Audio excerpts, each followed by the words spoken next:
Capítulo 11. O político. Sentia dores. Estava inquieto no leito daquele hospital moderno e luxuoso.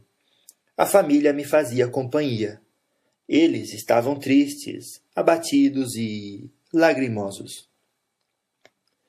Não dormia tranquilo. Meu sono era agitado e tinha pesadelos, nos quais escutava vozes me dizendo impropérios. Acordei e não abri os olhos. Escutei meu filho e meu genro conversando baixinho. Temos que tomar todas as providências. Seu pai, pelo que nos dizem os médicos, irá falecer logo. Temos que tirar o dinheiro de seu nome, até mesmo fechar aquelas contas bancárias. Você tem razão. Vou agora mesmo falar com mamãe. Ela tem conta conjunta com ele. Com certeza minha mãe nos dará autorização para fecharmos aquelas contas e colocarmos o dinheiro no meu e no seu nome. É mais seguro. Magoei-me. Porém, eles estavam fazendo o que eu sempre fizera, sendo práticos. Os dois tinham razão. Aquele dinheiro não deveria continuar no meu nome. Tremi de medo. Eles falaram que estava morrendo. E pela primeira vez, indaguei-me o que seria morrer. Havia frequentado pelo social para arrecadar votos muitas igrejas, templos e ouvido vários sermões, aos quais, infelizmente, não dera muita atenção. Mas algumas coisas do que ouvira vieram naquele instante à minha mente. Eu acabaria com a morte? Ao pensar nesse fato, apavorei-me. Acho que ninguém quer ser extinto. Creio que nada se acaba, até pela lei da natureza. Tudo se transforma. E comecei a pensar, céu ou inferno? Prefiro que não existam, senão irei com certeza para o inferno. Dormirei até o julgamento? Também não gostei dessa teoria. Se houver uma sentença, por justiça, não me darei bem. Desencarnarei, como dizem os espíritas? Se assim for, no além, terei comigo somente os atos que fiz, os bons e os maus. Tinha dinheiro que sustentava o meu luxo. A família e os amigos, ali ao meu lado, esperavam minha morte. Somente restavam-me as obras. Essas iriam comigo. Abri os olhos. Os dois sorriram para mim. E meu filho disse, Papai, o senhor ficará bem. Mas estou preocupado. Será que não é prudente tirarmos o dinheiro de suas contas bancárias? Sim, respondi com dificuldade. Faça, filho, o que for melhor. Mas não deixe sua mãe sem nada. Claro que não, papai. Mamãe tem muitos imóveis em seu nome e os senhores são casados com separação de bens. Ele saiu e meu genro ficou ao meu lado. Comecei a delirar. Via vultos, ouvi algumas risadas e fui piorando. Ele morreu. Ouvi do médico. Choros e risadas. Minha esposa e filha estavam ao meu lado chorando. Meu pai morreu. Que tristeza! Fiquei viúva. Que será de mim sem ele? Como cuidar dos negócios? Morri, meu Deus, e agora? Ficará aí para ver e ouvir outros hipócritas como você. Falou um vulto gargalhando. Que sensação estranha. Senti a equipe médica desligar os aparelhos e tirar as sondas. Meus familiares se afastaram. Fui levado para outro local. Limparam-me, colocaram-me outra roupa e me maquiaram. Depois me acomodaram numa urna luxuosa com muitas flores. Sentia, via, pensava, escutava, mas não me mexia ou falava. E a todo instante me indagava, cada vez mais aterrorizado. E agora? E os acontecimentos vieram. Fui levado ao velório. Que horror!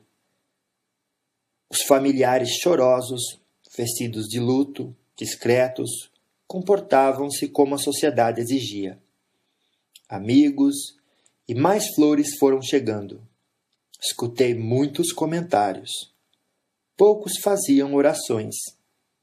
Agiam como eu quando ia a velórios. Várias conversas. Pessoas que havia tempos não se viam falavam de tudo. Negócios, esportes, mulheres, fofocas e muito sobre mim. Infelizmente, não mentiam. Minha esposa comportava-se com dignidade. Parecia que adivinhava o que alguns diziam. Fora traída. Tive muitas amantes. Os filhos não sentiam muito. Sempre foram um pai distante. Dinheiro e política sempre vieram em primeiro lugar. Foi um horror. Via e ouvia tudo. Apelei mentalmente e pedi: Deus, misericordioso Pai, ajude-me.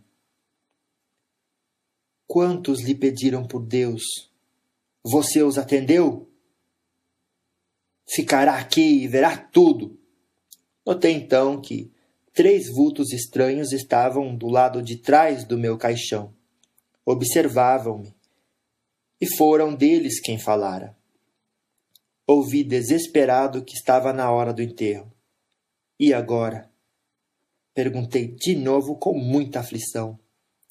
Fecharam a tampa. Estranho, vi-me dentro e fora da urna funerária. Discursos. Quanta hipocrisia e mentiras. Colocaram o caixão no túmulo luxuoso com muitas coroas de flores. Todos se afastaram. Um dos vultos me disse: agora terá a resposta para o que tanto indaga. Verá o que é de fato a morte para você que é ladrão e corrupto. Ficará aí dias junto do corpo de carne que tanto cultuou. Aproveite para pensar no que fez de errado. O escuro, o silêncio e o nada. Não sei explicar como, pois não os via ou ouvia, mas sabia que aqueles 3 vultos continuavam por perto, vigiando-me. Apavorei-me com o fato de estar ali, preso. Achei que iria enlouquecer. Somente tinha a certeza de que, de fato, morrera. Mas que continuava vivo. Foi apavorante. Estava sozinho. A família, quando terminou a cerimônia do sepultamento, foi embora. Estavam cansados e, pelas suas feições, estavam ansiosos para que tudo terminasse. Amigos? Acho que poderia taxar de amigos somente uns 3, os quais não podiam fazer mais nada por mim. O resto eram conhecidos, companheiros e até inimigos disfarçados. Dinheiro? Lutei tanto para tê-lo, e o que ele me deu?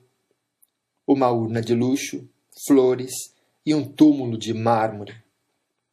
E naquele momento a riqueza material não me valia para nada.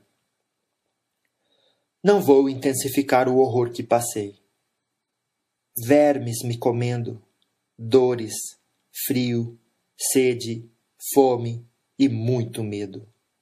Estava enlouquecendo. Padeci muito. Vem! Escutei uma voz e alguém me puxou fora do caixão. Sentei em cima do túmulo. Consegui ver os vultos. Eram 3 homens e um deles falou: você merecia ficar aí até seu corpo carnal virar pó. Mas o chefe quer julgá-lo. Vamos. Pegaram-me pelos braços. Saíram comigo do cemitério. Estava confuso. Senti um certo alívio pelo ar que batia no meu rosto. Chegamos a um local estranho e me deixaram num salão. Senti muito medo. Eu, acostumado a mandar, receber agrado e elogios, estava sendo humilhado e tratado como um ser desprezível. Vi então uma cena aterrorizante. Era um julgamento conjunto de pessoas como eu, mortas-vivas. Para julgar, estavam ali um homem e uma mulher. Outro homem falava sobre os julgados e o que eles haviam feito. Chegou a minha vez. Você foi político. A lista de seus erros e pecados é grande. Gostava de orgias, mulheres lindas e noites de farras. Disse muitas mentiras. Enganou o povo já tão sofrido. Recebeu dinheiro para fazer favores, etc. De fato, a lista era grande e tudo verdade. Fui condenado. Será escravo. Chega de ser servido. Vai aprender a trabalhar. Colocaram um aro de ferro em meu pescoço e fiquei preso a uma corrente. Um homem me puxou.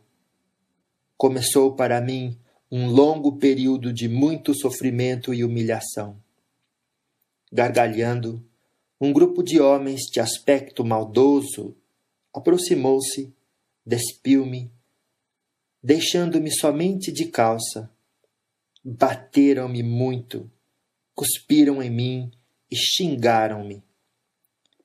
Sabia que havia morrido, ou melhor, que havia desencarnado.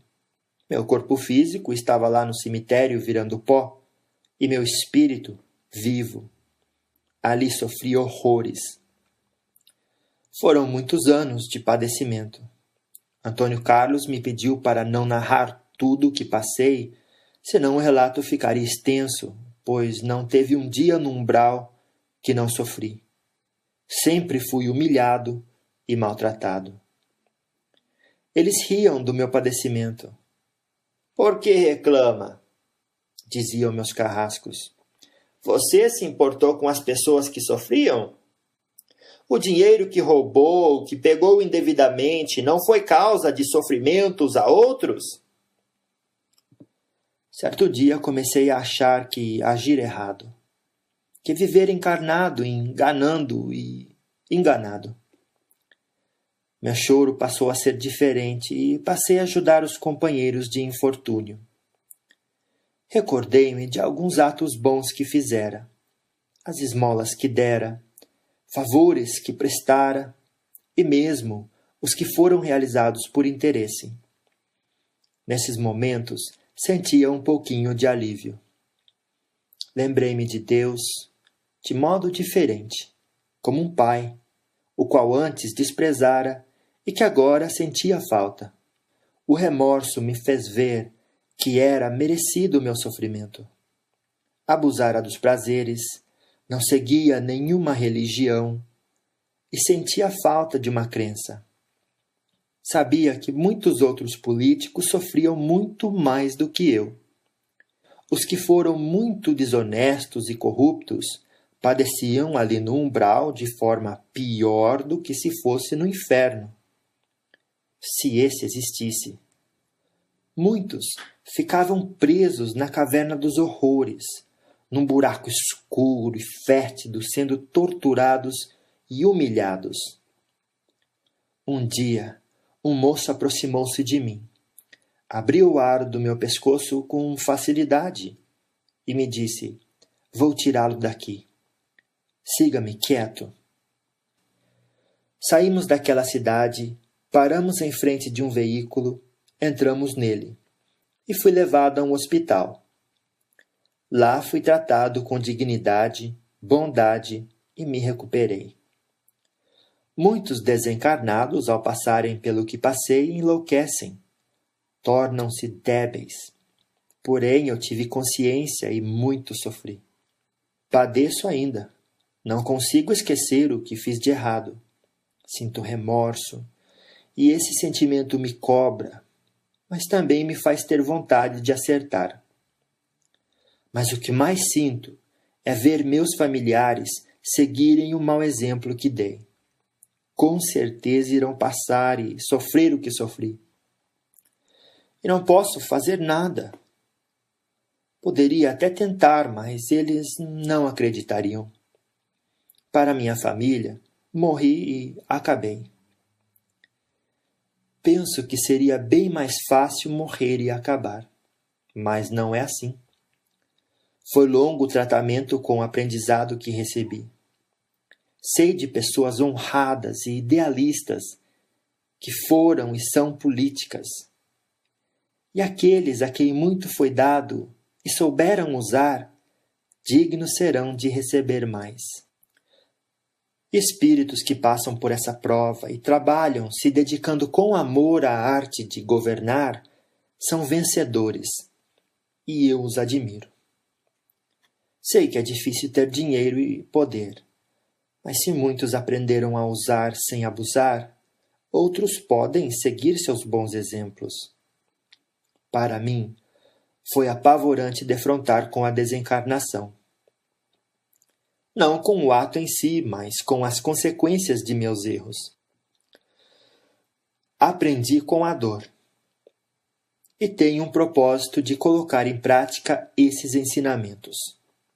Quero reencarnar para ter a bênção do esquecimento e de um recomeço. Desejo esquecer o que fiz de errado e tentar fazer o certo. Tenho orado muito para ser honesto. Anseio por ter essa virtude e provar a mim mesmo que posso ser uma pessoa de bem. Explicações de Antônio Carlos. É de fato na hora da desencarnação que temos as companhias do plano espiritual às quais nos ligamos. Esse convidado não quis se identificar. Denominações são passageiras. Nos seus últimos dias encarnado, escutava os desencarnados que esperavam a morte do seu corpo físico. De fato, eles fizeram guarda no cemitério para que ele não saísse do túmulo e eles o perdessem. O julgamento que ele narrou, infelizmente, é muito realizado em diversos lugares do umbral.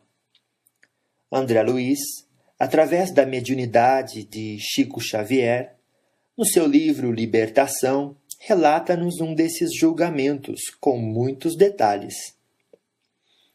Pedi que ele não descrevesse seus padecimentos, porque esse amigo ainda está em tratamento e fica triste e amargurado quando recorda o que passou. Realmente foi muito difícil. Essas sentenças acontecem porque há no umbral os que se denominam justiceiros e os que se sentem culpados. São julgados os que têm dentro de si, em suas consciências, atos errados. Isso não acontece com pessoas que não cometeram ações más. Muitos perguntam: por que os espíritos bons não socorrem todos os que sofrem? Muitos dos que desprezam as lições que a vida oferece para aprender recebem a dor, que tenta ensiná-los, impulsioná-los a caminhar. Não basta pedir somente para ficar livre do sofrimento. Agir assim é como não querer a ressaca, o sofrimento ocasionado pela reação, e sim querer continuar no vício, na prática dos erros. Para ser socorrido, tem que se fazer receptivo pelo arrependimento sincero, com vontade de melhorar e, se puder voltar no tempo, agir de outra forma. Esse convidado foi socorrido quando se modificou, arrependeu-se, reconhecendo seus erros, e passou a ajudar outros desencarnados que sofriam mais do que ele. Socorristas vão a todas as partes do umbral auxiliando. Os que se sentem enlouquecidos e débeis são socorridos quando esses abnegados servos do bem sentem que eles querem se modificar, ou que a dor foi persistente e que a lição pode ter sido assimilada. Os imprudentes são muitos. Os que querem ser servidos também. Resta para serem socorristas os prudentes e trabalhadores. A messe é grande, os servos são poucos, disse-nos Jesus, e infelizmente nada ainda se modificou. Poderíamos mudar se todos quiséssemos servir.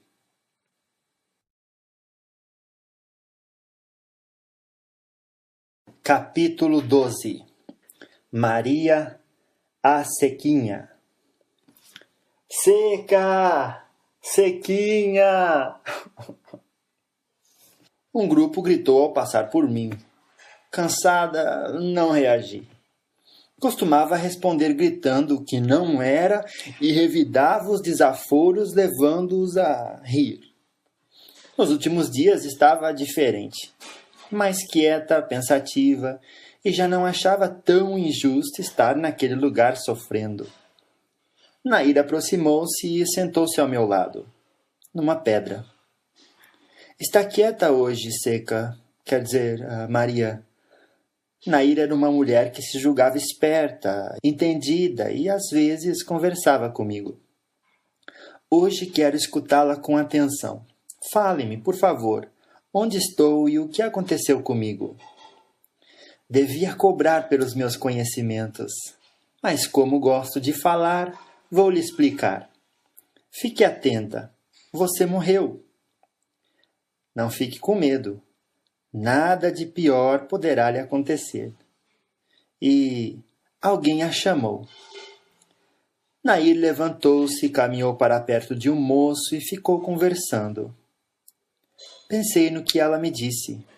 Morri. Estava havia tempos naquele lugar e ali eles me diziam sempre que morrera. Achava que ao morrer iria para o céu, pois merecia. Mas como não fui, tive medo, pavor e vivia aterrorizada, me indagando. E agora? E o pior, não obtinha resposta. Nair despediu-se do moço e sentou-se novamente perto de mim. Como ia falando, você morreu porque todos morrem. Certamente não foi, encarnada, boa coisa, porque veio para cá. Eu sei bem como tudo isso acontece. É a morte. Alguns dizem que não morremos, e eles têm razão, já que apenas o corpo carnal vira pola no cemitério. Por isso, dizem que desencarnamos, deixamos a carne. Pessoas que viveram fazendo bem vão para outros lugares. Já vi de perto as casas delas. E outras, como você e eu, vêm para cá. O segredo é fazer amigos. Eu tenho muitos por aqui. Apesar de que eles não confiam em mim, nem eu neles. Dizem que entre os bons existe confiança. Mas não tive nenhum amigo bom. Aproveitando que ela fez uma pausa, indaguei-a. Você é feliz? Sou muito infeliz. Você é infeliz porque vive reclamando. Com dó de você mesma. Pelo menos está consciente. Não vê à sua volta muitos sofrerem bem mais? Vemos por aí os dementados que padecem tanto que já nem sabem quem são. Existem os que são tratados como escravos e são maltratados. E há os que são presos em buracos ou estão em prisões horríveis. Sou alegre. Feliz? Insisti. Acho que não. Tenho pensado e acho que somente pessoas boas são felizes. Aqui é um tal de Dalai Tomaka. Nairzona, vamos lá, chamou-a um moço. Nair levantou-se e seguiu um grupo, sem se despedir de mim. E agora? E agora? Resmunguei. O umbral não é um lugar agradável. Detestava-o. Andava por ali sentindo os reflexos do meu corpo físico. Sentia dores e fome. Não tinha sede porque tomava água de um filete sujo. Sentia muito frio. A noite era pior, escuro e muito frio. Tinha muito medo. Mas, como Nair me disse, existiam muitos que sofriam mais do que eu. Fiquei recordando minha vida encarnada. Fui abandonada muito pequenina num orfanato. Deram-me o nome de Maria. Nunca tive um amigo. Acho que era uma criança problemática, exclamei baixinho. Apesar de não ter sido feia, não fui escolhida para adoção e fui ficando. Maria, tenho muito o que fazer, diziam as funcionárias. Umbral. Ambiente espiritual trevoso e infeliz criado pela força do pensamento de milhares de criaturas em desajuste. Nota do autor espiritual. Maria, não é somente você que temos aqui. Temos de cuidar de todos. Venha nos ajudar, diziam as bondosas irmãs, as freiras que cuidavam do orfanato. Não ajudava. Queria atenção. Desejava que alguém ficasse comigo o tempo todo. Quando alguma das meninas, internas como eu, me dava um pouco de atenção, queria que fosse somente minha amiga e fizesse o que eu quisesse. As garotas se cansavam, deixando-me sozinha. Maria, dizia sempre Madre Teresinha, você não pode agir assim. Vá brincar, converse, dê amizade para também recebê-la. É dando que se recebe. E eu somente queria receber. Na adolescência pensava, não recebo nada, por que então dar? Amarga, desiludida, rancorosa e até invejosa, fui ficando sozinha. A diretora do orfanato me arrumou um emprego de doméstica. Trabalhava durante o dia e dormia no orfanato. Não era agradável fazer todos os dias a mesma coisa. Serviços de casa. Mas era bem melhor do que ficar o dia todo no orfanato. Pelo menos trabalhava. Tinha um ordenado e alimentava-me melhor. Comprava com o meu salário objetos para mim. Nunca dei nada a ninguém. Achava que as meninas mexiam nas minhas coisas e que tinham inveja de mim. Pedi para meus patrões me deixarem dormir na casa deles. As irmãs se reuniram para a despedida. Contrariada, escutei-as. Não prestei atenção nos conselhos, nem no pedido para visitá-las. Começo a achar que fui injusta e ingrata, resmunguei baixinho. O orfanato foi o meu lar, a casa que me abrigou e onde recebi cuidados. Meu patrão matriculou-me na escola para completar meus estudos. Lá também não fiz amizade com ninguém. A escola era simples, para mim, frequentada por pobres e invejosos. Até que no começo algumas garotas tentaram conversar comigo, mas diante de minha indiferença não se aproximaram mais. Preferi assim. Trabalhava direito, fazia do melhor modo possível minhas obrigações, ganhava roupas que desprezava por serem usadas, mas as vestia assim mesmo. Maria, disse meu patrão, vai ter um concurso para faxineira em uma repartição pública. Você quer se inscrever? O salário é bom. Mas e se eu passar? Onde vou morar? E quem cuidará de vocês? Coitadinha, ela se preocupa conosco, disse minha patroa. Não me preocupava com eles, mas sim comigo. Na casa deles tinha um quarto nos fundos, com banheiro, e alimentava-me bem. Meu patrão sorriu e falou, Maria, com o salário que irá receber, você alugará uma casinha e nós buscaremos outra mocinha no orfanato para trabalhar aqui em casa. Uma casinha, um lugar somente meu, era um sonho, o que mais desejava. Esforcei-me para passar e ganhei o emprego. Meus patrões ajudaram-me a alugar uma casinha e a comprar, à prestação, os móveis. Deixaram-me instalada. Agradeci-os, porém foi somente por educação. Achei que eles deviam estar satisfeitos pela boa ação que fizeram. Fui injusta com eles, falei. E fui mesmo. Nunca mais fui visitá-los e quando eles tentaram me visitar, fingi que não estava em casa e não abri a porta. Desistiram. No emprego, fazia bem meu trabalho, mas não fiz amizades.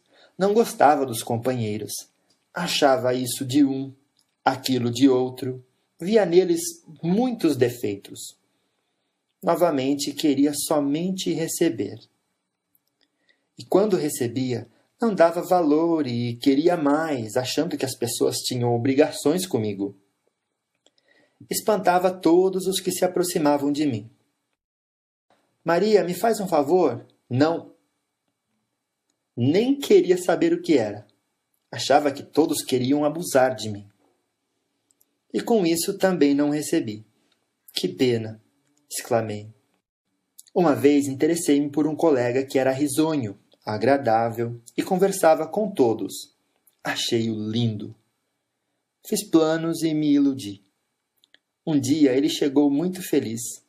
Mostrou a todos a aliança. Ficara noivo. Odiei-o. Resolvi vingar-me e acabar com ele. Planejei com detalhes um roubo em que ele seria acusado. Mas não tive coragem.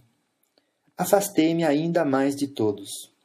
Percebi que ao chegar e encontrar meus colegas de trabalho conversando, eles paravam ao me verem. Meu chefe até tentou orientar-me, dizendo que deveria ser mais sociável. O senhor não está satisfeito com meu trabalho? Faço algo errado? Não, respondeu ele.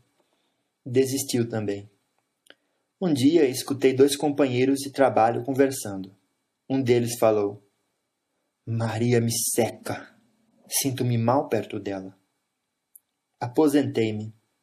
Saí do último dia de trabalho como outro qualquer.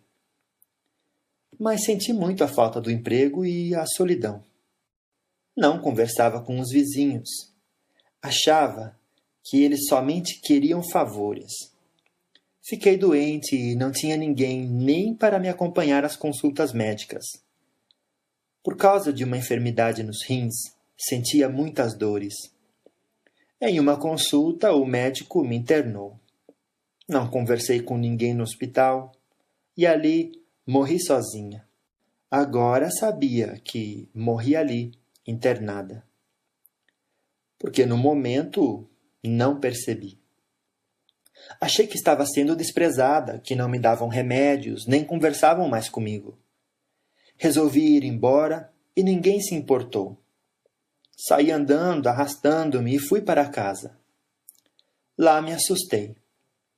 Haviam tirado tudo que era meu e outras pessoas já moravam ali. Gritei e ninguém me ouviu. Fui então à polícia. Havia uma delegacia perto de casa e fui andando com dificuldade. Lá vi muitas pessoas estranhas. Do lado de fora do prédio estava um grupo esquisito que riu ao me ver. Seca! Já sabe que morreu? Se não sabe, fique sabendo. Doido, respondi. Discuti com eles e os ameacei, dizendo que ia dar queixa ao delegado. Eles me pegaram pelos braços, arrastaram-me e deixaram-me nesse lugar horrível que, segundo a Nair, é chamado de umbral. Um local parecido com o inferno. Não tive religião, e quando me indagavam, respondia ser de qualquer uma que me vinha à cabeça. Não gostava muito de orar.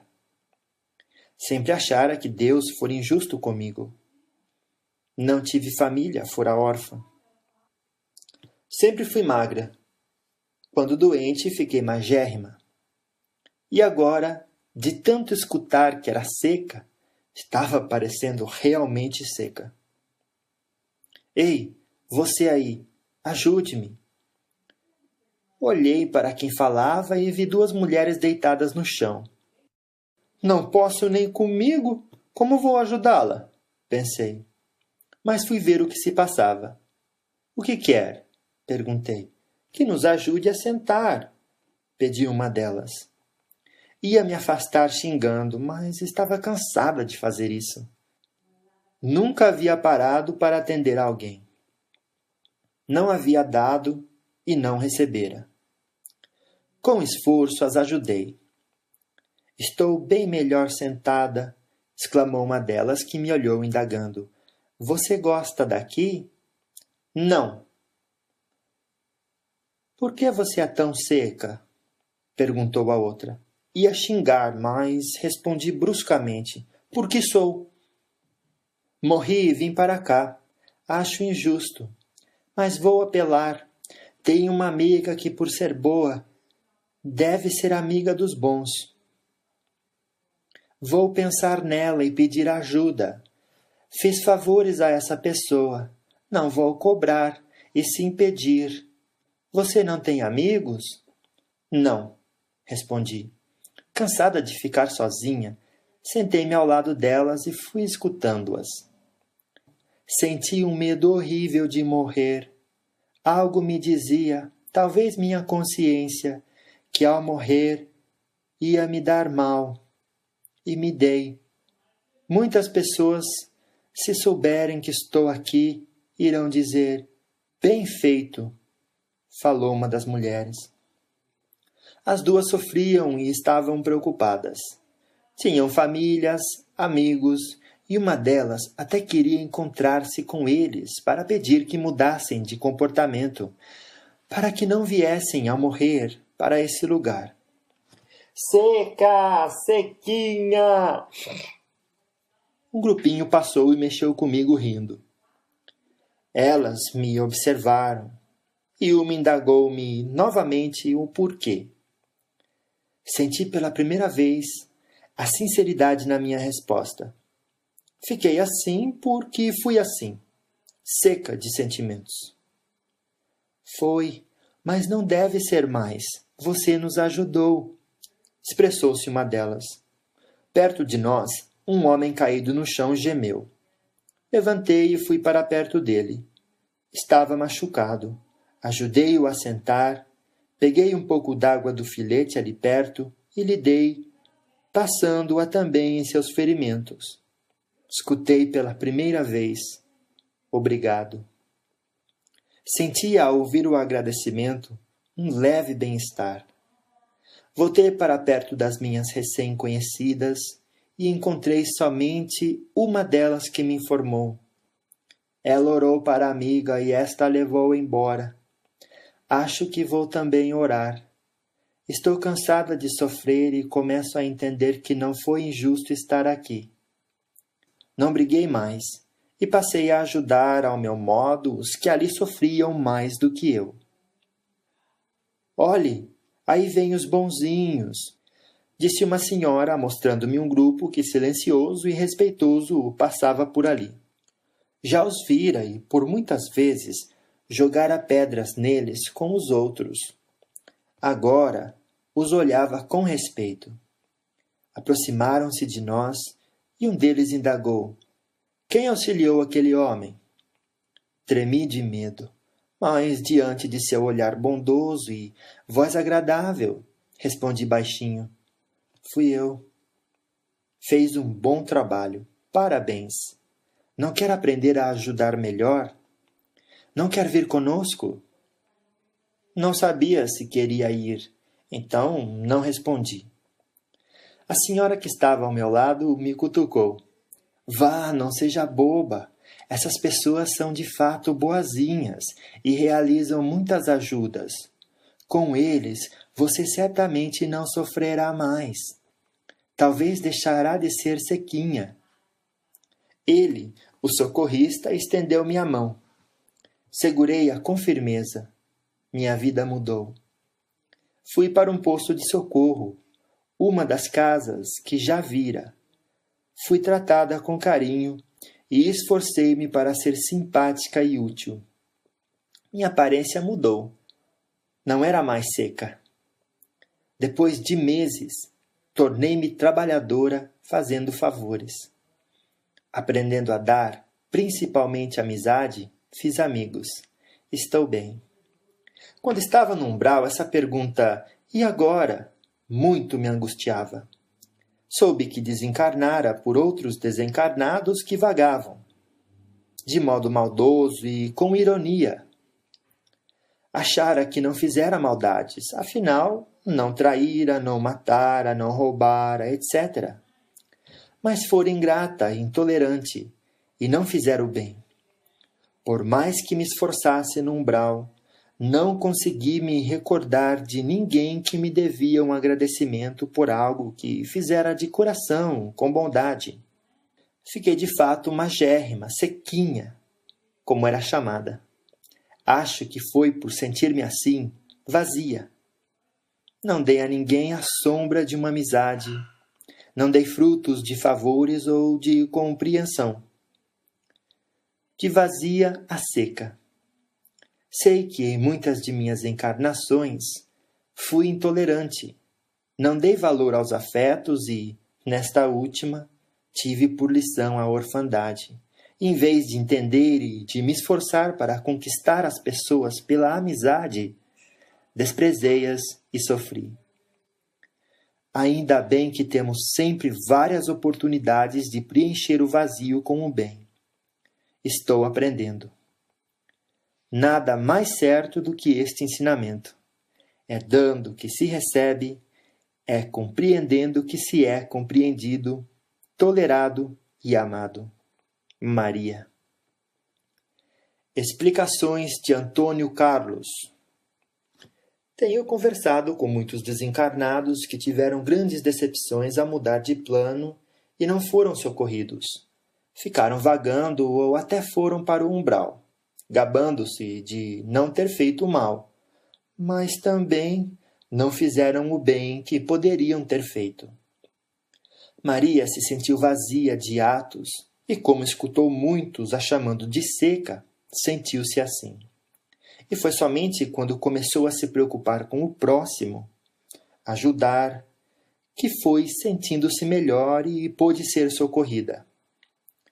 A vida sempre nos dá oportunidades de aprendizado, de fazermos o bem, estando encarnado ou desencarnado. A lei do retorno nos faz ter reações boas ou más. E aquele que não fez nada, não tem o que receber. E por não ter amizade e amor, sofre muito. Poderia ter sido diferente para Maria se, quando encarnada, tivesse sido mais agradável, prestativa e caridosa. Ainda bem que reconheceu que errou e está se esforçando para mudar a forma que agia, porque é realmente dando que se recebe. Capítulo 13. Sombra de uma árvore. Não estou passando bem. Expressei-me depois de vomitar novamente. Capataz, Zé Rolha não está bem, falou Marcinho, companheiro. O capataz, com seu jeito arrogante, aproximou-se e fez cara de nojo ao ver meu vômito. Depois me olhou examinando. Não estava com boa aparência. Havia vomitado muitas vezes. Sentia dores fortes no abdômen, que estava inchado. Vá para o alojamento, ordenou-me o capataz. Ele precisa consultar um médico, opinou um outro companheiro. Zé deve estar se sentindo mal pela comida ruim que nos dão, falou Marcinho. Deixem de conversa, disse o capataz rispidamente. A comida daqui é boa. Vocês é que são enjoados. Vá logo, Zé, e descanse por hoje. Fui andando devagar e estava muito cansado. Desde o dia anterior, eu não estava me sentindo bem. Deitei-me, nosso leito era de folhas e capim, dentro de barracos. Nunca pensei que minha situação nessa fazenda pudesse piorar. E piorou. Reclamei baixinho. Sozinho, naquela hora do dia, no barraco, fiquei pensando na vida. De minha família, conheci somente minha mãe, uma morena bondosa e trabalhadeira. Nunca soube quem fora meu pai. Não frequentei a escola, nem meu nome sabia assinar. Mamãe trabalhava de diarista, trabalhava muito e ganhava pouco. Tentava ajudar nas despesas de casa, e desde garoto Ia para as fazendas trabalhar nas plantações com a enxada nas mãos. Era tímido, achava-me feio e ninguém queria me namorar. Mamãe e eu nos dávamos muito bem e gostávamos um do outro. Se em vez de folha e capim meu leito fosse de palha, diria que essa cama era como a manjedoura em que Jesus nasceu, balbuciei, e tentei me acomodar do melhor modo possível ao meu improvisado colchão. Lembrei-me então das festas natalinas, da época festiva em que se comemora o nascimento do menino Jesus. Quando pequeno, queria tanto ganhar um presente, mas não tínhamos dinheiro. Nunca fora revoltado, mas não entendia o porquê de algumas pessoas terem e outras não. Ali, deitado e com dores, recordei-me com detalhes da resposta de minha mãe, quando certa vez perguntei o porquê de várias crianças possuírem muitos brinquedos, alimentos, roupas e outras, como eu, não terem nada. Zé Pedro, meu filho, não sei lhe explicar o porquê dessa diferença, mas nunca culpe Deus, nosso Pai amoroso. Somos nós mesmos que fazemos essas diferenças. Acho que é porque erramos, e Deus, bondoso, não nos manda para o inferno, mas para cá novamente. É melhor não reclamar, aceitar e ser bom. Viva de tal forma que quando você vir Deus, não tenha do que se envergonhar. O rosto de minha mãe veio em minha mente. Como gostava de vê-la sorrir. Falei baixinho. Mamãe, tenho feito o que me aconselhou. Estou sofrendo muito aqui, mas nunca me desesperei. Tampouco digo maldições. A senhora tem razão. Fazemos e pagamos. Acho que se eu vir nosso Pai do céu, não vou me envergonhar. Uma musiquinha de Natal veio em minha mente. Não estava disposto a cantar e lembrei-me do único Natal em que ganhei um presente. Mamãe me levou a um local, num centro espírita, onde estavam distribuindo alimentos e brinquedos. Ganhei um carrinho, uma bola e uma roupa nova. Como mamãe e eu ficamos contentes. Segurar aqueles brinquedos, sabendo que eram meus, foi uma doce alegria que inundou meu coração de gratidão. Como foi agradável aquele dia! Exclamei baixinho. Mamãe fez uma comida gostosa e brinquei muito. Antes de dormirmos, rezamos juntos agradecidos. Vamos orar, disse ela. Vamos orar por aquelas pessoas bondosas, para que elas não desanimem nunca de fazer o bem. Talvez, concluí ao recordar esse Natal, as diferenças sociais e financeiras existam para que todos, tanto os que fazem o bem quanto os que recebem, aprendam a se amar como irmãos. Olhei as pontas dos meus dedos e sorri ao recordar. Tive um acidente há alguns anos. Cortei a ponta de 2 dedos da mão esquerda. Estava no campo quando um facão me cortou, saiu muito sangue. Um garoto que estava ao meu lado apavorou-se e me indagou. Zé, o que faço com você para que seus dedos parem de sangrar? Coloque uma rolha, exclamei. A história se espalhou e ganhei um apelido, Zé Rolha. Estava com quase 30 anos quando me apaixonei por Luzia, uma morena faceira que tinha 2 filhos. Fomos morar juntos. Mamãe não gostou. Achei que era por ciúmes. Fiz de tudo para agradá-la. Ajudava no serviço de casa e tratava bem os filhos dela. Para mim, estava tudo bem. Já fazia 4 anos que estávamos juntos, quando percebi que meus amigos me olhavam de modo diferente ao me cumprimentarem. Davam sorrisinhos marotos. Descobri que Luzia me traía. Fiquei desgostoso e voltei a morar com minha mãe. Como sinto saudade da senhora, mamãe. exclamei suspirando. Voltei a lembrar. Um amigo me falou que em determinado local estavam contratando pessoas para trabalhar numa fazenda. Fomos lá. De fato, um senhor estava mesmo admitindo homens para trabalhar numa fazenda longe dali. Dava preferência a jovens e solteiros. Já não era jovem, estava com 35 anos, mas era solteiro. Devia ter desconfiado. Resmunguei. Vomitei novamente, sentia-me fraco, e os pensamentos continuaram. Despedi-me de mamãe e vim para esse lugar, muito longe. Aqui ficamos isolados. Não recebemos nada do que nos foi prometido. Temos de comprar tudo, até alimentos, que é muito caro. E para comprá-los, contraímos dívidas e tornamo-nos todos devedores. Não temos onde dormir, não podemos ir embora e somos obrigados a trabalhar muito e todos os dias. Os capatazes nos vigiam e até batem em quem os desobedece. Somos escravos, murmurei baixinho. Não tive mais notícias de minha mãe. Mamãe, como a amo! Que saudades! Falei. Já fazia 3 anos e não soubera mais nada do que acontecia fora daquela fazenda. Minha mãe devia estar sofrendo muito não tendo notícias minhas. Ela deveria achar que eu morri. Chorei de saudade e de mal-estar. Só que não escorriam lágrimas dos meus olhos. Achei estranho. Somente depois, na espiritualidade, soube que esse fato pode ocorrer com pessoas desidratadas.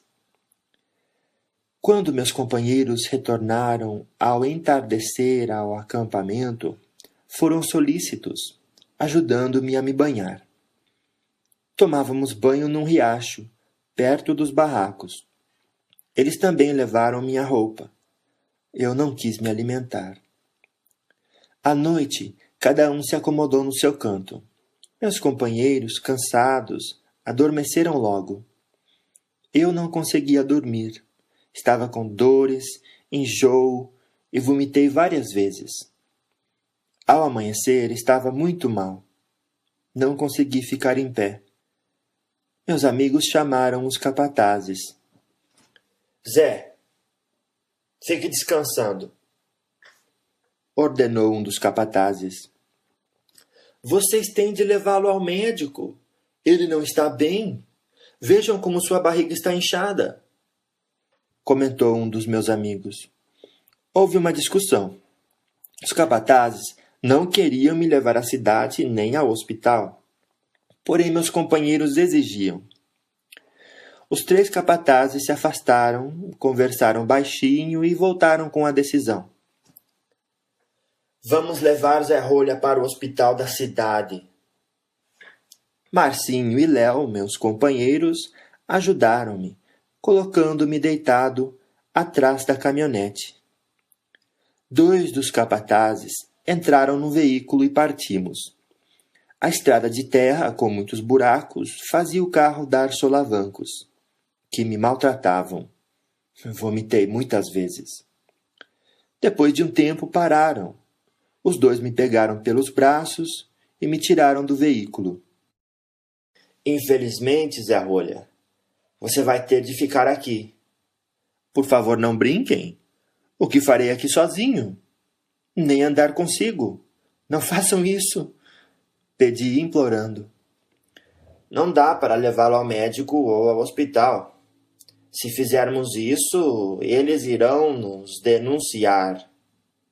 Depois, quem mandou você ficar doente? Não estava acreditando no que acontecia. Eles me arrastaram para fora da estrada. Ali era uma mata. Pararam num local. Vamos fazer logo, disse um deles. Atiraram em mim. Foram 2 tiros no peito. Senti uma dor aguda e terrível me queimar. Fiquei no chão. A dor foi amenizada. Vi os 2 cavarem um buraco. Esforcei-me e levantei. Melhorei dos enjoos e do mal-estar, somente sentia uma dorzinha no peito.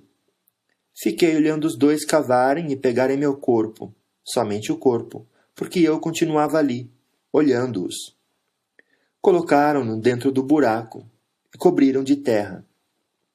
Caminharam para a caminhonete. Ei! Vocês não vão me deixar aqui ou vão? Gritei. Você falou alguma coisa? Perguntou um deles. Não, respondeu o outro. E foram embora. Observei o local e vi uma árvore muito bonita. Andei devagar até ela e deitei à sua sombra. Bem, resmunguei, há muito tempo queria me deitar durante o dia embaixo de uma árvore. Vou fazer isso agora. Acomodei-me, observei-a, achando-a linda. Gostei de ficar ali. Foi me dando sono e dormi. Não é que adormeci, falei baixinho, embaixo de uma árvore como desejava? Sinto-me melhor. Nem parece que estou doente. Que faço aqui mesmo? Lembrei-me. Os dois capatazes me largaram perto da estrada, do mato, atiraram no meu corpo e o enterraram. Apavorei-me e tremi de medo. Pensei nos meus companheiros lá da fazenda e os escutei. Zé Rolho está no hospital. Tomara que fique bom. O capataz nos disse que ao sair de lá ele irá embora. Já não serve mais para trabalhar. Ouvi os comentários, mas sabia que eles estavam lá no acampamento. Estou louco? Delírio? Estou sonhando? Ou morri? Pensei. Senti a resposta na última pergunta. Já escurecia, encolhi-me perto do tronco da árvore, como se essa fosse me proteger, e gritei. E agora? Nos momentos difíceis, ore. Era como se alguém me falasse, e foi o que fiz. Ajoelhei-me no chão e roguei ajuda. Minha Mãe do Céu, Senhora Nossa, socorre-me. Acho que morri. Mande-me, por favor, seu terço, para que eu possa, por ele, subir ao céu. Amém. Orei mais ou menos assim, porém, repetindo muitas vezes o nome de Nossa Senhora, chamando por auxílio, e ele veio. Vi uma luz que julguei ser Maria, Mãe de Jesus, e escutei alguém me pedir para ter calma. Vi dois vultos que foram tomando a forma de dois homens risonhos e de semblante tranquilo. Morri? Perguntei a eles. Somente seu corpo físico, respondeu um deles. Que será de mim agora? Indaguei-os, sentindo grande autopiedade. Vai continuar vivendo em um local que fez por merecer. Será feliz, amigo. Venha conosco. Ajudaram-me a levantar, demos alguns passos e entramos num veículo. Achei que era uma caminhonete. Somente tempos depois vim a saber que era um aeróbus, um transporte que se usa aqui na espiritualidade. Acomodamo-nos no veículo, dormi tranquilo. Acordei num leito macio e cheiroso. Estava com roupas também limpas. Senti-me maravilhosamente bem. Espreguicei-me e um senhor me cumprimentou sorrindo. Bom dia, José Pedro. Como está? Quer se alimentar? Ofereceu-me uma bandeja com sucos, frutas e pães. Sinto-me um rei sendo servido. Obrigado. Fiquei dias ali e me senti felicíssimo. Estava num quarto com banheiro, comendo alimentos gostosíssimos. Tudo era muito limpo, eu estava descansando e sentindo-me bem. Agradeci a Deus e às pessoas que me serviam. Minha adaptação no plano espiritual foi prazerosa. Passei a fazer pequenas tarefas e, o melhor, fui para a escola aprender a ler e a escrever. Desencarnei por causa dos tiros, mas meu corpo físico, com apendicite aguda, ia mesmo desencarnar. Em momento algum tive rancor, raiva dos 2 capatazes ou de outras pessoas. Soube de minha mãe. Ela estava muito triste por não saber de mim. Sozinha e doente, vivia de esmolas. Nem 2 anos haviam se passado, quando mamãe desencarnou e pôde vir ficar comigo. Nosso encontro foi emocionante. Choramos abraçados. Assim que ela se recuperou, fomos morar juntos, numa casinha linda. Minha mãezinha também foi estudar. Aprendi muito na espiritualidade, podendo colocar os ensinamentos em prática. Não recordei de minhas outras passagens pelo plano físico, minhas outras encarnações. Soube somente que fora anteriormente um capitão do mato, um perseguidor de escravos. Por atos maldosos que pratiquei, sofri muito por remorso, e essa encarnação foi uma bênção. Quitei minhas dívidas. E graças a Deus não me sinto mais devedor. Não tenho mais karma negativo. Anos se passaram, tive a bênção de ser útil em várias formas de servir. E sempre gostei de sentar embaixo de uma árvore, nas minhas horas de folga durante o dia. Fiz desse ato um exemplo que deveria ser seguido por todos. As árvores nos dão muitos benefícios e nada nos cobram por eles. Desse modo devo agir, fazendo bem, porque assim tem de ser feito. Quando desencarnei, acomodei-me debaixo de uma árvore e aquela sombra foi um acalento, um abrigo. Assim, desejei ser também um abrigo de consolo para os outros, e tenho me esforçado para conseguir. Quando pude escolher em que trabalhar, fui contente em fazer parte de um grupo de socorristas que auxiliam pessoas que foram assassinadas. Tenho nessa tarefa visto muitos fatos tristes de torturas e crime cruéis.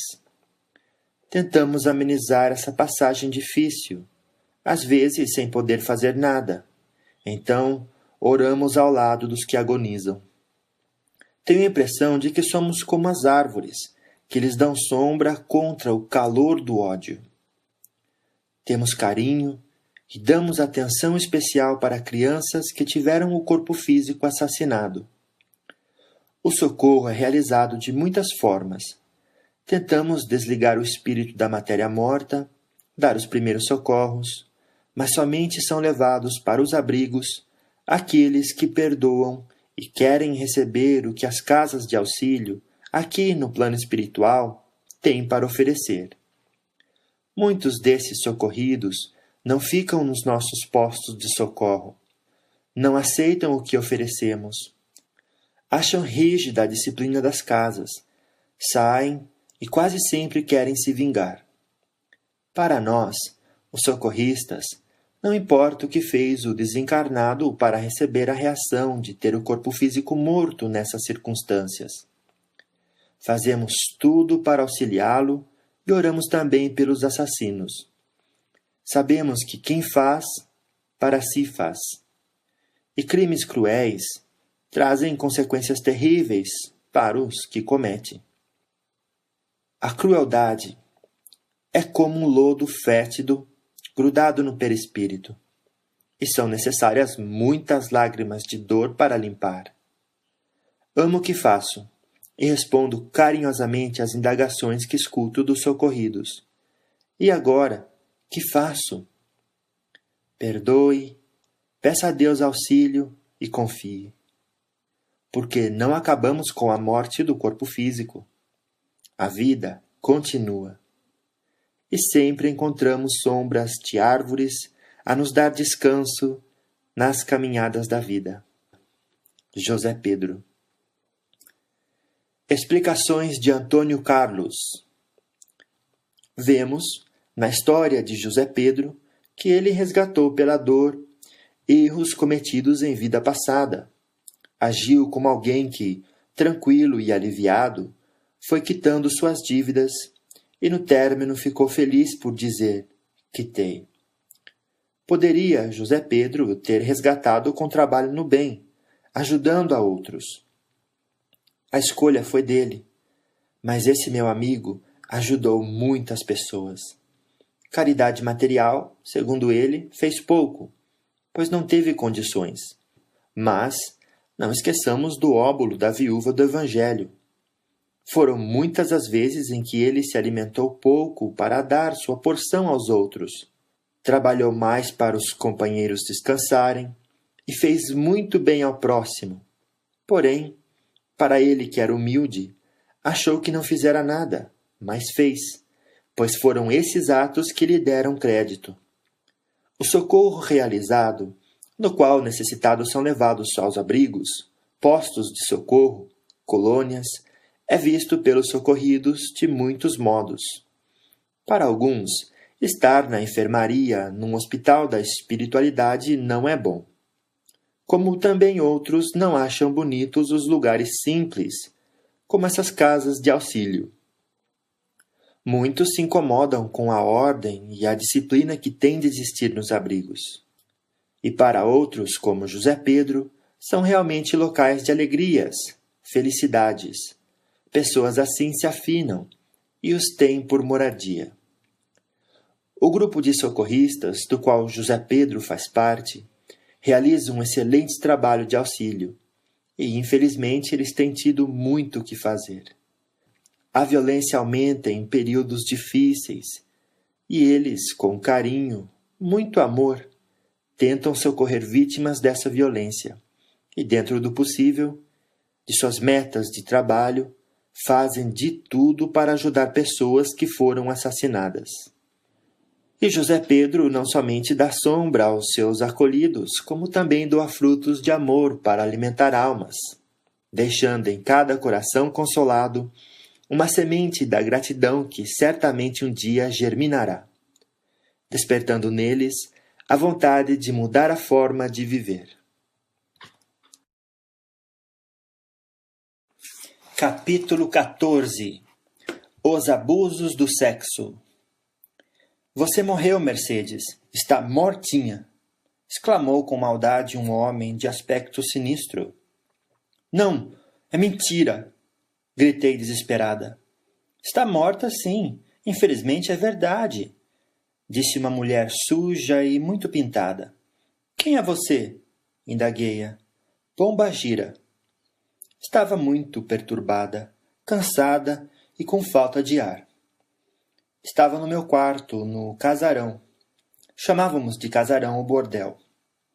Era uma construção antiga, muito grande, com vários quartos. Residia ali havia anos e gostava muito. A casa era organizada, os proprietários eram um casal de estrangeiros que alugava os quartos, promovia festas, mantinha os empregados e seguranças.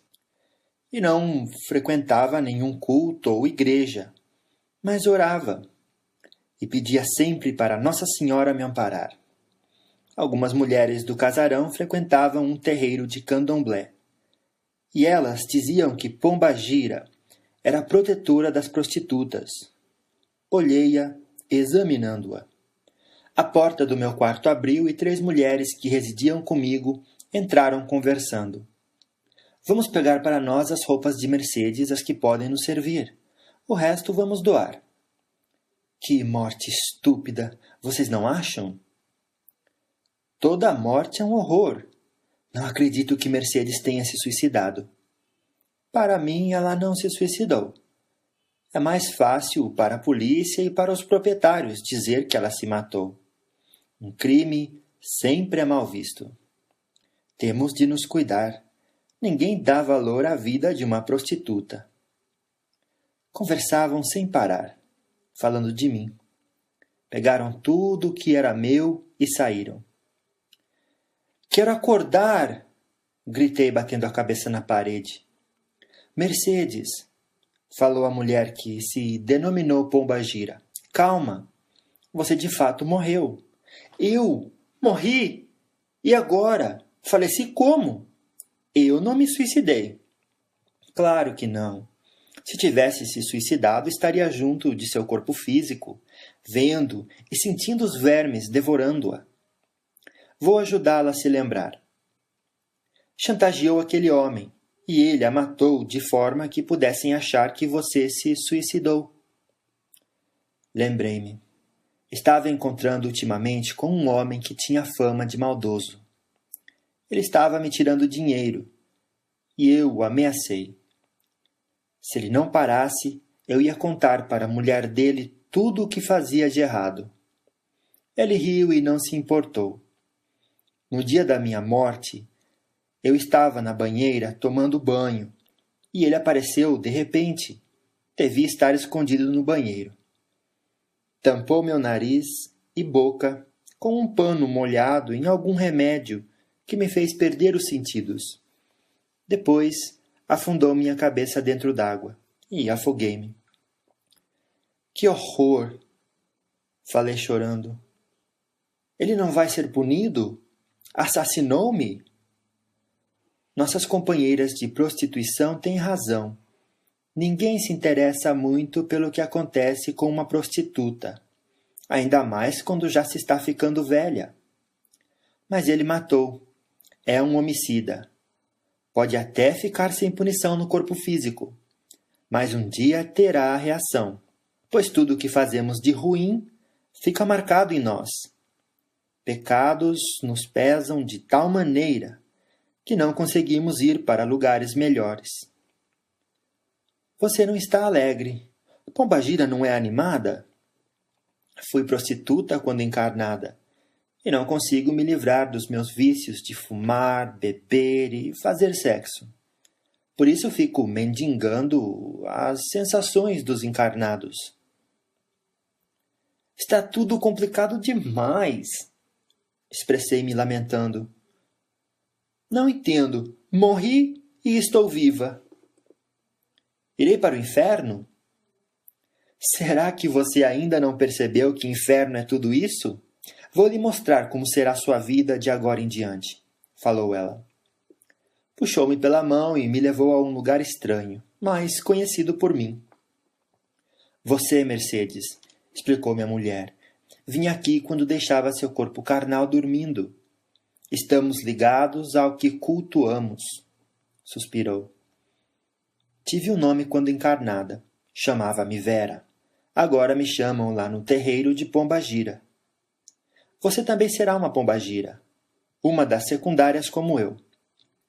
Vai viver neste lugar e, para se alimentar, terá de sugar energias dos que estão encarnados lá no bordel. Você é viciada e a morte não nos livra dos vícios. Sentirá vontade de fumar, beber e fazer sexo, como também de se alimentar. Terá sede e dores. Você deve ter cuidado e ser cautelosa. Aqui temos chefes, e a aconselho a obedecer, senão receberá castigos terríveis. Aquela mulher me mostrou tudo. Ali havia algumas casas e um salão enorme para festas. Vi muitas pessoas que pareciam ter relações sexuais no chão, pelo gramado feio e seco, sem se importar com os outros. Havia pessoas ali que eram diferentes. Ela me explicou. Esses com cordões são encarnados, e os outros desencarnados como você e eu. Encarnados afins visitam este lugar quando seu corpo físico dorme. Alguns lembram como sonhos eróticos. Está sempre na penumbra? Perguntei. Sim, está, respondeu ela. Mercedes, ali naquela casa mora a chefe que comanda este local. Se ela precisa de você, manda chamá-la. Ai, perdão. Eu, que porca. Que porca. Nossa, que isso? Já pedi perdão. Enfim, se ela precisar de você, manda chamá-la. Para viver razoavelmente aqui, é melhor evitar complicações e brigas. Agora tenho de me ausentar. Você fica por aí. À noite venho buscá-la para levá-la ao bordel. Fiquei sozinha. Tive medo e vontade de chorar. Um homem tentou me agarrar. Tive de lutar para me livrar dele. Vi outro homem chorando. Sentei perto dele, que me falou desabafando. Estou cansado. Nunca pensei que cansaria de sexo. Tenho pensado muito na minha avó, no que ela me dizia. Ela falava, todo abuso cansa. E esse cansaço me faz sofrer. Uma mulher o puxou e rolaram pelo chão. Quando minha companheira veio me buscar, falei a ela, aqui alguns parecem estar infelizes. Por quê? A morte do corpo é complicada e, ao mesmo tempo, simples. Sentir de um jeito ou de outro depende da pessoa. Por isso, não complique a sua. Aqui, Mercedes, não é um paraíso. Deve ter percebido. Você não estaria num local desses. Inferno, também como nos ensinaram, fogo eterno, também não o é. Chamamos esse lugar de umbral. E aqui, especialmente, moram os que abusaram do sexo, sejam homens ou mulheres. Para uns, é uma escola de correção. Para outros, ainda é, por algum tempo, uma fonte de prazer.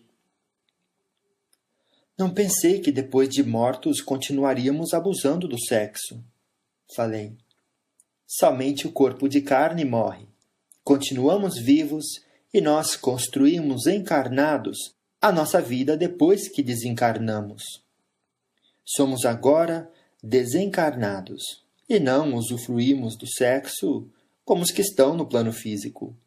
Para ter as sensações, temos de vampirizá-los. Não percebe, Mercedes, que isso aqui é um castigo?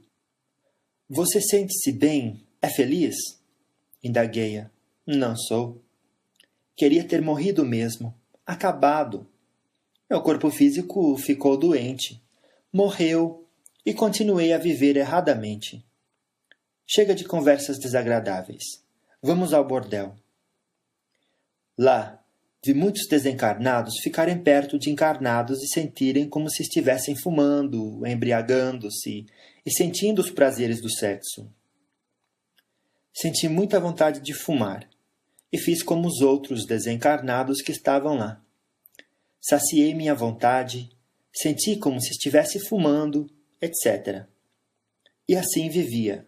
Ora estava no umbral, naquele estranho lugar onde era visitada por muitos encarnados, ora estava no bordel, vampirizando os encarnados. Tornei-me uma pombagira secundária, aquela que somente pode vampirizar e fazer pequenos favores aos frequentadores do bordel para ter o gozo de seus vícios. Via sempre meu assassino que continuava a enganar, a trair, e não tinha nenhum remorso de ter me matado. Ele estava envolto por uma sombra negra, característica dos homicidas. Não gostava de vê-lo. Cansei de viver daquele modo. O vazio dentro de mim passou a doer. Comecei a sofrer. Tinha medo de dizer e receber castigo. Passavam por ali, no umbral, alguns desencarnados diferentes que eram chamados por nós de muitos nomes depreciativos. Comecei a prestar atenção neles. Observava-os de longe. Eram tranquilos e felizes. Um dia, aproximei-me deles e pedi com sinceridade. Por Deus, ajudem-me. Não quero ser mais má. Quero auxílio. Eles me levaram para um hospital. Fui tratada pela primeira vez como um ser humano, como próximo deles. Compreendi que errara muito e quis me modificar. Erramos muito com o abuso e quando nos perdemos nos vícios. Tive de fazer um longo tratamento para me livrar dos reflexos que sentia do meu corpo físico, pois ainda eram muito fortes no meu perispírito. E também para não ter mais vontade de fumar, embriagar-me e entender a função verdadeira do sexo. É muito triste lembrar de tudo o que me aconteceu. Em bordéis, locais como motéis e onde as pessoas bebem, fumam, drogam-se, Há sempre desencarnados para sugar, vampirizar para sentir sensações. Depois, quando esses encarnados mudam de plano, quase sempre continuam indo a esses lugares para vampirizar a outros. É um círculo. Escutei quando estava no umbral de uma companheira de infortúnio. Mercedes, você já gostou muito de um determinado alimento? Comeu tanto que enjoou? Gostamos de sexo, abusamos e aqui o temos até enjoar. E quando enjoamos, é o começo do castigo. Não conseguimos parar. Tive a vida que escolhi, fui prostituta por opção. Fui humilhada, levei muita surra, mas bati também. Odiei meu assassino. Mas o ódio passou e tive dó dele, porque sei que ele sofrerá um dia. Conheci no bordel algumas mulheres que não tiveram escolha. Estavam ali por vários motivos e não gostavam. Quando morei no casarão, ajudei muitas moças a saírem de lá e a obterem outra forma de sobrevivência. Agora que conheço a vida digna que um desencarnado pode ter, compreendo tanto que os viciados sofrem. Fui viciada em sexo, fumo e bebida. Desencarnei e a eles fiquei presa. Continuei a fazer com a minha mudança de plano o que fazia quando encarnada. Porém, de modo diferente, mas tentando usufruir dos vícios. Sofria e não conseguia largar, até que tive coragem para mudar. A indagação que fiz ao ter meu corpo físico morto foi confusa. Primeiro pensei que estava sonhando. Depois entendi que a vida continuou e, para mim, sem muitas diferenças. Ainda estou em tratamento. Estudo e faço pequenas tarefas. Somente vou pedir para reencarnar quando estiver bem segura. Sei que terei de passar por provas no plano material e só poderei dizer que me curei dos vícios tendo oportunidades de usufruí-los e negá-los. E benditas são essas oportunidades. Mercedes. Explicações de Antônio Carlos. Escutamos conselhos cautelosos para sermos cuidadosos com aquilo a que nos dedicamos na vida encarnada. Vícios nos prendem, virtudes nos libertam. Os reflexos do corpo físico são muito fortes naqueles que cultuaram o envoltório carnal. Além de sentir fome, sede, frio, dores, também sentem desesperadamente a falta do objeto de seus vícios. Sabemos de muitos desencarnados que saem de locais de socorro por causa do fumo, da bebida e das drogas. Temos a liberdade de nos ligar ao que queremos. Há atitudes boas ou más. Só que, se as ações são consideradas nocivas, teremos muita dificuldade para nos libertar. Novamente digo, já repeti muitas vezes, mas são nossas ações que nos acompanham. É a nossa propriedade verdadeira. Sei de muitas mulheres que foram prostitutas, que desencarnaram com muitas boas ações e não passaram pelo que essa nossa convidada passou. Mercedes foi assassinada e desligada por desencarnados que frequentavam o ambiente onde vivia. Esse processo de desligamento, de tirar o espírito vivo, pois este não morre, da matéria carnal morta, é tarefa para os que sabem, e muitos moradores do umbral sabem e fazem. Pombagira são desencarnados, principalmente os que vestiram, quando encarnados, uma roupagem feminina, que foram promíscuos sexualmente e continuaram na espiritualidade viciados. Chegam até a incorporar, se a encarnada for médium.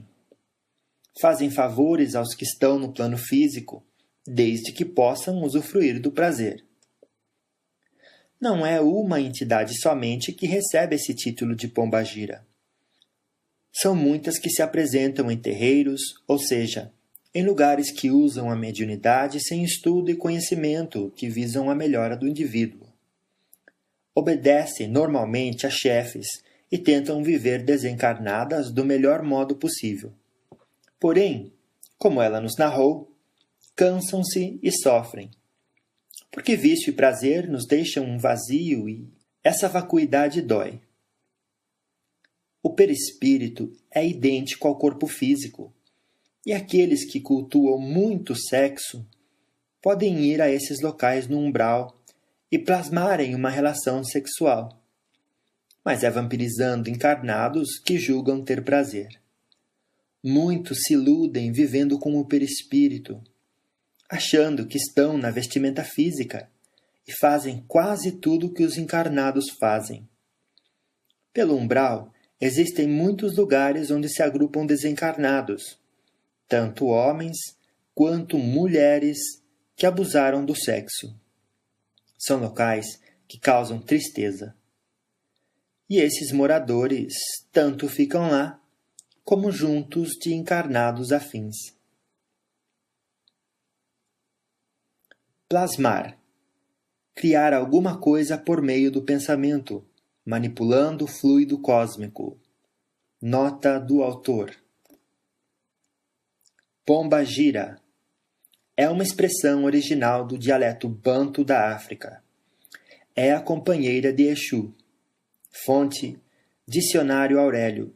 Nota do autor. Capítulo 15. A Guerra. Eu, Darcilei, Darcy, como me chamavam e chamam, desencarnei numa guerra. Lembro-me de todos os acontecimentos e faço o relato como se falasse a você, amigo ouvinte. Vivi encarnado muito bem. Se às vezes reclamava, era por aborrecimentos simples ou corriqueiros. Compreendo agora que era feliz. Família estruturada, pais bondosos, irmãos que me queriam bem, e eu a eles, esposa amada, e uma filhinha linda e saudável. Militar por vocação, almejava fazer carreira e me aposentar com patente de general. Para isso, era dedicado e estudioso. Surgiu a guerra num país longínquo. Não tínhamos nada que ver com essa disputa sangrenta. Fui convocado junto com outros companheiros para participar do conflito. Fomos enviados para patrulhar o local como emissários de paz. A despedida foi emocionante. Sofremos. Abraçamos nossos familiares demoradamente. Recebi recomendações e fiz algumas. Mamãe, minha esposa e minha filhinha abraçaram-me chorando. Deus o abençoe, meu filho. Tchau, papaizinho. Não esqueça de nós, amor. E lá fui eu. Terra distante, costumes diferentes, língua incompreensível. Tivemos de nos esforçar para fazer nosso trabalho a contento. Fomos bem recebidos pela maioria da população. Percebemos que eles sofriam demais. Muitos deles ansiavam pela paz. Soubemos de vários abusos, barbaridades e atrocidades. A guerra dá oportunidades para que muitas pessoas cometam atos que não seriam cometidos em outras épocas. Percebíamos o sentimento de ódio nos olhares, nos gestos e nas falas. Ficamos acampados perto de uma cidade. Por ali, eram poucas as famílias que não tiveram um de seus membros padecidos com aquela guerra. Por todos os lados havia sinais de violência. Vimos sangue na terra batida de uma estradinha que por ela íamos em direção a uma fonte de água.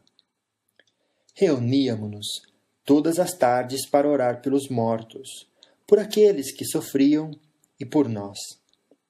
Estávamos temerosos.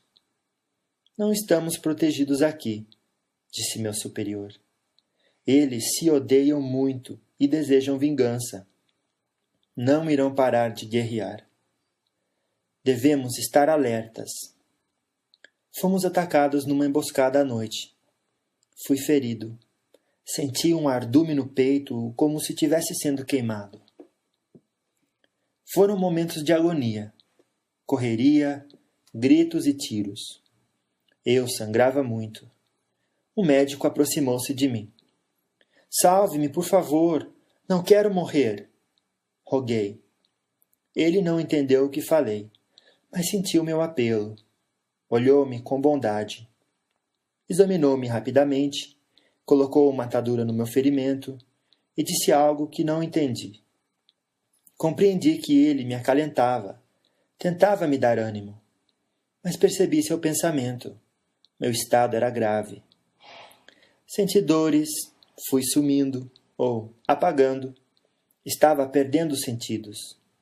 Esforcei-me ao máximo para ficar acordado. Recordei-me. Foi como ver um filme dentro de minha mente.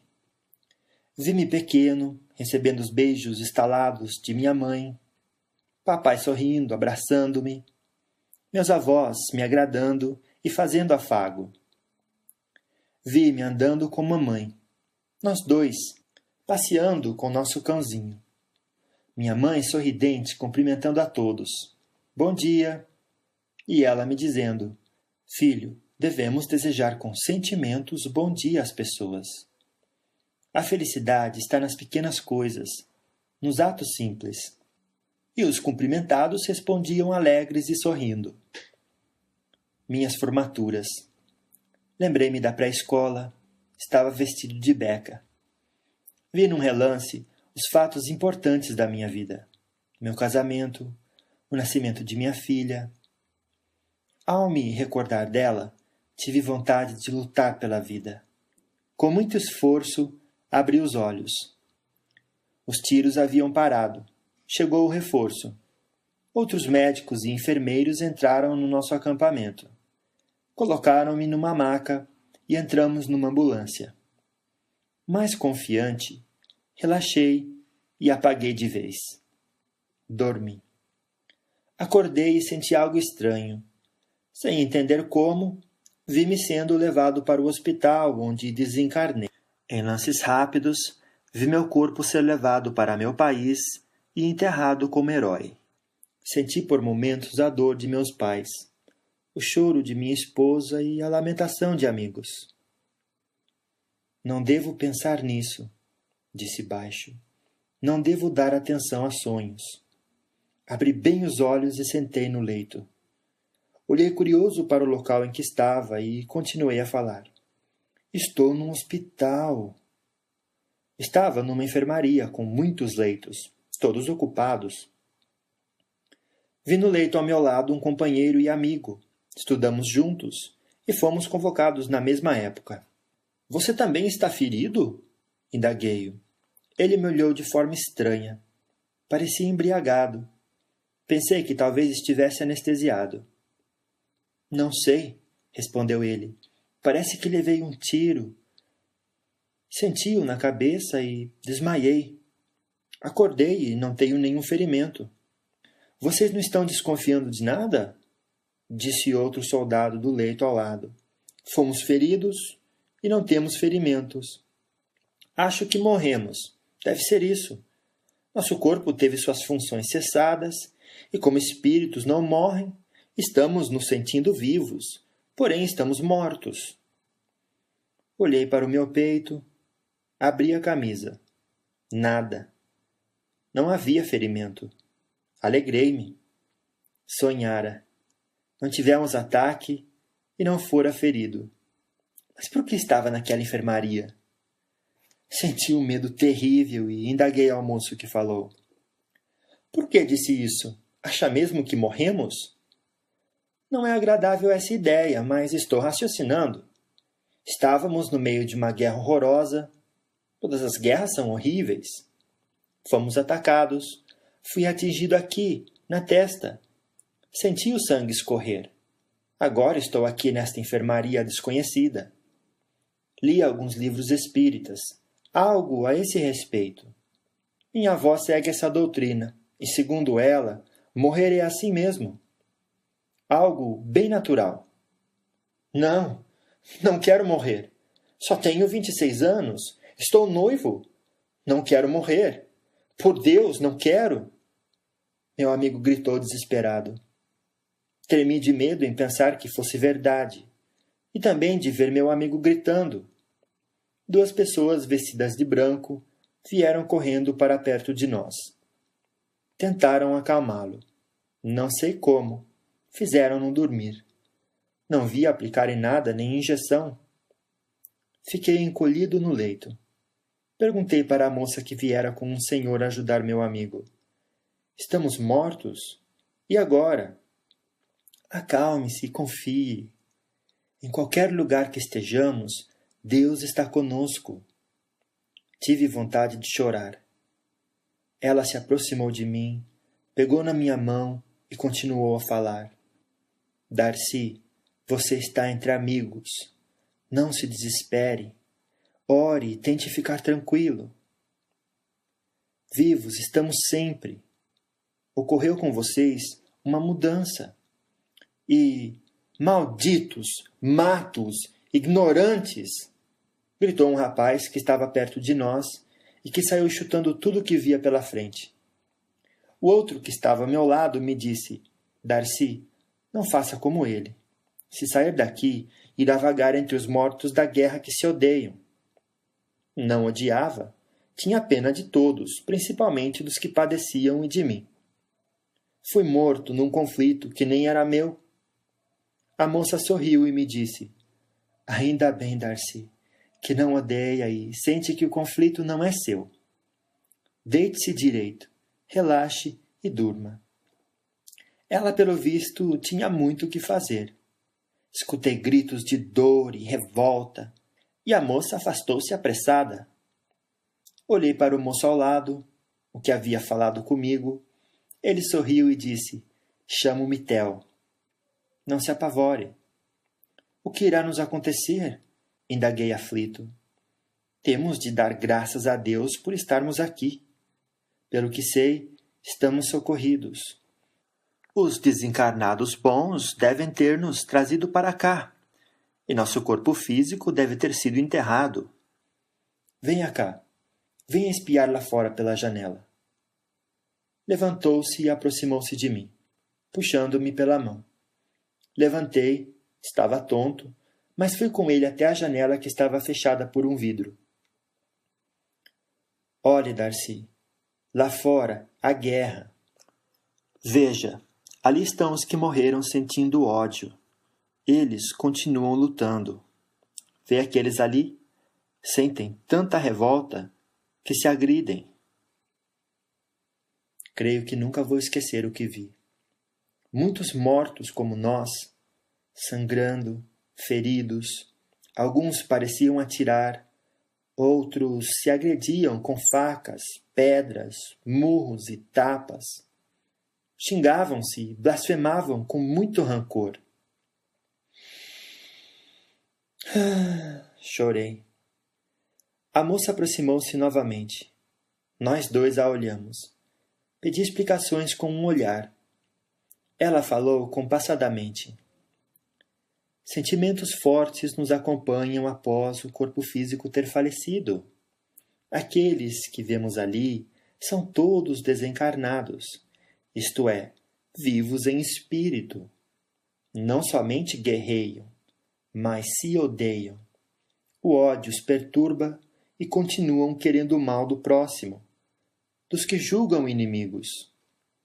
Até quando ficarão assim? Perguntou Theo. Até se sentirem cansados de sofrer e resolverem perdoar e pedir perdão, respondeu ela. O que vai ser de nós? Perguntei. Serão transferidos para o país de vocês. Lá irão para cidades espirituais, as quais chamamos de colônias, e que se localizam no plano espiritual, perto da cidade em que residiam quando encarnados. Nesse local, irão receber orientações e aprenderão a viver com o corpo que agora revestem, o perispírito. Verão que a vida continua. Senti muita pena de mim, chorei e lamentei-me. Nada será igual. Deixei os que amava. Tem razão, disse a moça. Nada será igual.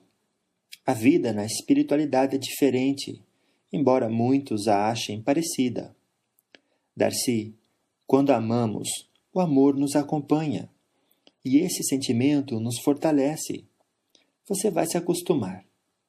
Também deixei o corpo jovem, família, um noivo e muitos amigos. Pensei, ao voltar para a espiritualidade, que os havia perdido. Mas não. Eles continuaram me amando e eu a eles. Senti muito por ter feito essa mudança, mas, como sempre, resolvi reagir. Aceitei a desencarnação quando passei a preocupar-me e ajudar os que sofrem. Fomos transferidos. Embora achando tudo muito bonito, estava triste.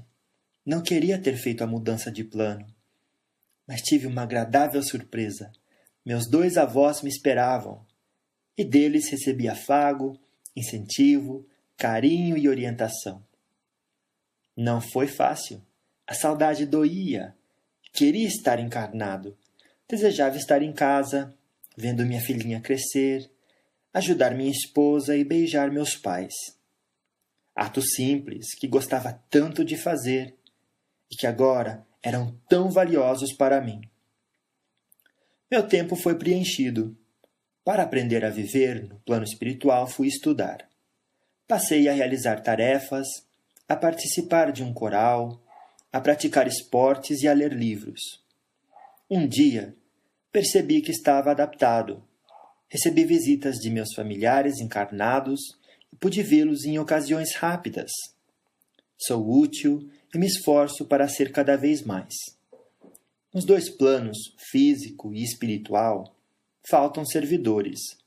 Sabendo disso, desejo ser um servo e fazer com carinho um trabalho de auxílio. Aquela socorrista, que me ajudou no posto de socorro daquele país em guerra, tinha razão. Somente estaremos bem quando a preocupação com o próximo for maior do que conosco. Darcy Lay. Explicações de Antônio Carlos. Não é agradável ver uma batalha onde as pessoas se ferem ou se matam. É mais triste ainda ver esses acontecimentos do plano espiritual. Muitos que desencarnam numa guerra podem ser socorridos de imediato. Outros não. Vimos no relato desse convidado que ele e alguns companheiros puderam receber o socorro. Os que se odiavam desligaram-se do corpo físico morto, porém sentiram os ferimentos e a dor lhes dava mais revolta. Por isso continuaram guerreando. Devemos orar sempre para que os homens se entendam e que não se faça mais guerras. Darcy sentiu a mudança de plano. E é natural que muitos a sintam. Deixar tudo o que se ama não é fácil. Mas, diante da desencarnação, temos de nos esforçar para acostumarmos a viver na espiritualidade e amar também outras coisas e pessoas.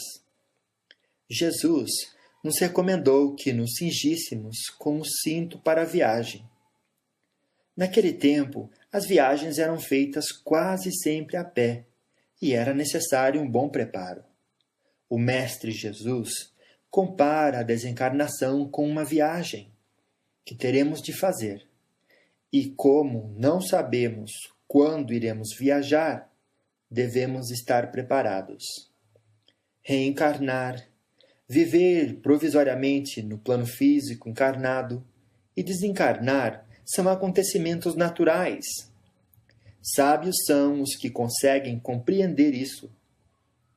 E esse convidado terminou seu relato com uma grande verdade que se resume em: é dando que se recebe.